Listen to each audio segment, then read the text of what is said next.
शुभ सकाळ सर्वांना. तर चला, आज अंगणातले तुळस जे ना ती सकाळीच काढून टाकली, कारण की नाही थोडीशी सुकल्यावानी झाली आणि आत्ता जर लावली ना तरच तुळस येते. बिना की नाही तुळशीचं अंगण बिलकुल शोभा देत नाही. जसं की आपल्याला की नाही पूजा तुळशीची केल्याशिवाय दुसरे कामं सुधरत नाही. त्याच्यामुळे मी काय केलं, 4 दिवसानं तुळस जी आहे की नाही त्याची सगळी पानं पण गळून गेले, कारण पानं आता गळायचा महिना आहे, त्याच्यामुळे पानं पण गळून गेले.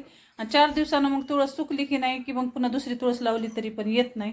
त्याच्यामुळं मी जे ना सकाळी जे ना आकाशच्या डॅडीला ती तुळस पण काढायला लावली आणि त्यातली माती पूर्ण काढायला लावली. आणि आता जे आहे ना मला पूर्ण वट्टा तुळशी रंधावून जे आहे ना धुवून घ्यायचं आहे.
चला, इथं जे आहे ना तुळशी रुंदावून मी खाली घेतलं आणि त्याच्यातली माती जी आहे ना ती सगळी काढून टाकली आहे.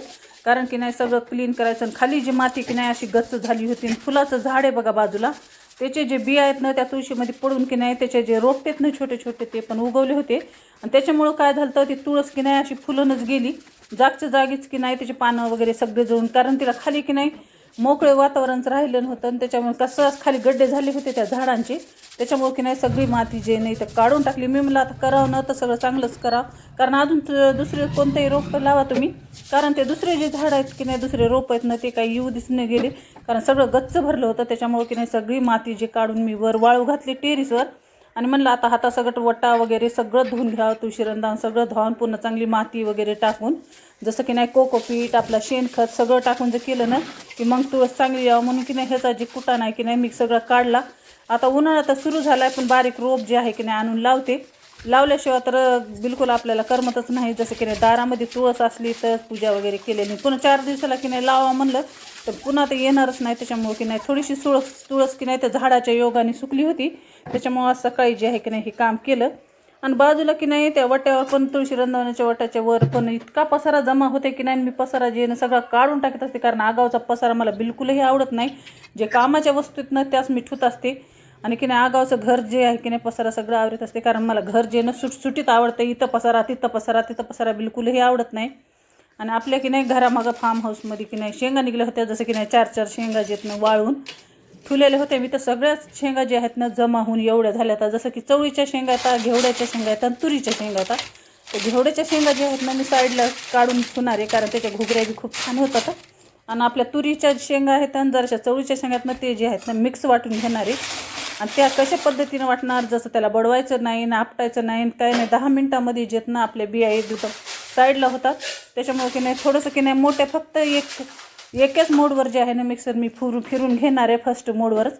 आणि सगळे जे आहेत ना बिया साईडला होतात आणि त्याचा चुरा जे साईडला होते. पुन्हा जे आहे ना आपण सुपानं साफ करून अलगत आपल्या बिया जे आहेत ना निघतात. आणि अशा पद्धतीनंच की नाही मी सगळं काढत असते. जसं भुईमुगाच्या शेंगा पण कधी फोडायच्या ना तर मी एकवर फिरविलं की नाही मिक्सर ती मस्त निघते. तर कारण टाईमची बचत होती आणि जास्त कुटा नाही करायची गरज नाही. तर ताईंनो ही कशी टीप वाटली मला कमेंटमध्ये नक्की सांगा ना. अशा प्रकारे की नाही मी सगळ्या बिया जे आहेत ना काढून घेतल्या आता, कारण ह्याची की नाही उसळ बी खूप छान होती. आणि जसं की नाही आता उन्हाळ्यामध्ये भाजीला वगैरे पण काही नसते, जास्त की नाही जेवण पण जात नाही, तर कधीतरी असं काहीतरी वेगळं करून खाल्लं ना की शरीराला पण बेनिफिट होतं आहे. आणि असं कडधान्य खायला मला पण भरपूर आवडते. तर सगळी इथं की नाही वाटून घेतले मी सामान. जसं की ह्या तुरीच्या शेंगा पहिल्यांदा वाटून घेतल्या आणि तुम्ही बघू शकता कशा अलगत तुरी निघल्या. तर आता बाहेर नेऊन जे ना सुपामध्ये फटकून घेणार आहे. आणि ह्या बघा इथं आहेत घेवड्याच्या शेंगा. आणि एवढं लई जे बी आहे ना सगळं निघले ना आज जे आहे ना हे सगळं जे काम आहेत ना चिल्लर कामं मी पार पाडलेले आहेत.